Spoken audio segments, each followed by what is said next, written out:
नमस्कार, पत्रिका टीवी की इस खास पेशकश में आपका स्वागत है। मैं हूं विकास सोनी। अब आपको मोहम्मद साहब की जीवनी मारवाड़ी में भी पढ़ने को मिलेगी।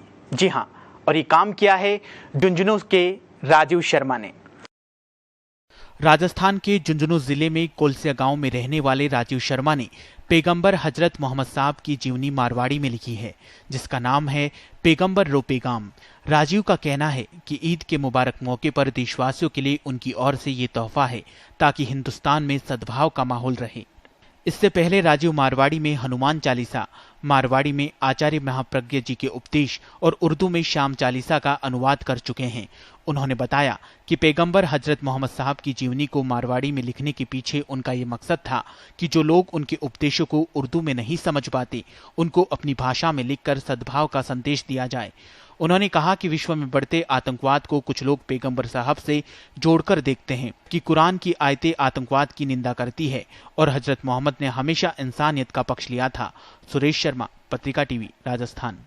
झुंझुनू के राजीव शर्मा हमारे साथ स्टूडियो में मौजूद है। आइए उनसे बात करते हैं। राजीव जी, पहले तो आपको ढेर सारी शुभकामनाएं मोहम्मद साहब की जीवनी को मारवाड़ी में लिखने के लिए। सर धन्यवाद। मेरा प्रश्न यह है कि आखिर मोहम्मद साहब की जीवनी को मारवाड़ी में लिखने के पीछे आपकी मुख्य वजह क्या रही? लोगों के बीच गलतफहमियों को दूर करना। आज हम देखते हैं कि धर्म को लेकर लोगों में इतनी ज़्यादा गलतफहमियां हैं। लोग इसको असहिष्णुता का नाम देते हैं, मैं इसको गलतफहमी का नाम देता हूं। दरअसल हमारे दिलों के बीच जितनी ज़्यादा गलतफहमियां एक दूसरे को लेकर रहेंगी, हमारी भावनाएं उन लोगों एक दूसरे के प्रति उतनी ही खराब होंगी। गलतफहमियां किस तरह की? गलतफहमियां इस तरह की, जैसे हम पैगंबर मोहम्मद साहब को लेकर देखें।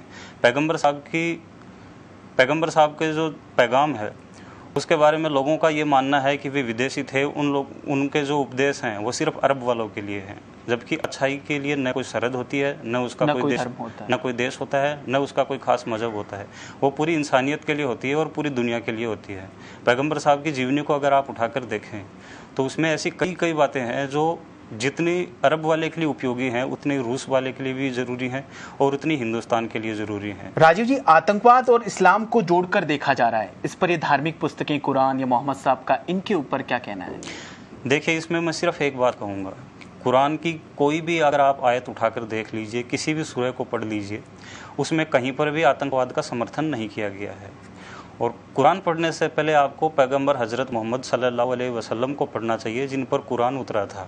आप उनकी जीवनी को पढ़कर देखिए, उन्होंने पूरे जीवन में सिर्फ और सिर्फ इंसानियत की बातें की थी। जो आदमी अपने दुश्मन को भी माफ़ करने का हौसला रखता है वो आतंकवाद की बात कैसे कर सकता है? तो राजीव जी, इस पूरी मोहम्मद साहब की जीवनी को मारवाड़ी में लिखने में आपको कितना वक्त लगा?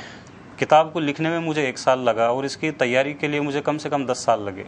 10 साल इस चीज़ को लेकर लगे कि मन भर लिखने के लिए आपको मन भर पढ़ना पड़ता है।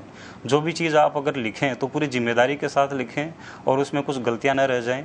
तो इसके लिए 10 साल तक मैंने सिर्फ और सिर्फ पढ़ाई की। जो विश्व के बड़े बड़े जो विद्वान हैं उनको पढ़ा और उनकी किताबें पढ़ने के बाद जैसा मैंने समझा उसको अपने नज़रिए से बयान किया है। तो 1 साल मुझे लिखने में लगे और 10 साल जो है इसकी तैयारी करने में और लगे। इस किताब को लिखने की प्रेरणा आपको किन से मिली? किताब को लिखने की प्रेरणा कई चीज़ों से मिली, लेकिन मैं खास तौर से कहूँगा कि पैगंबर साहब का जीवन जो है वही सबसे बड़ा प्रेरणा स्रोत है।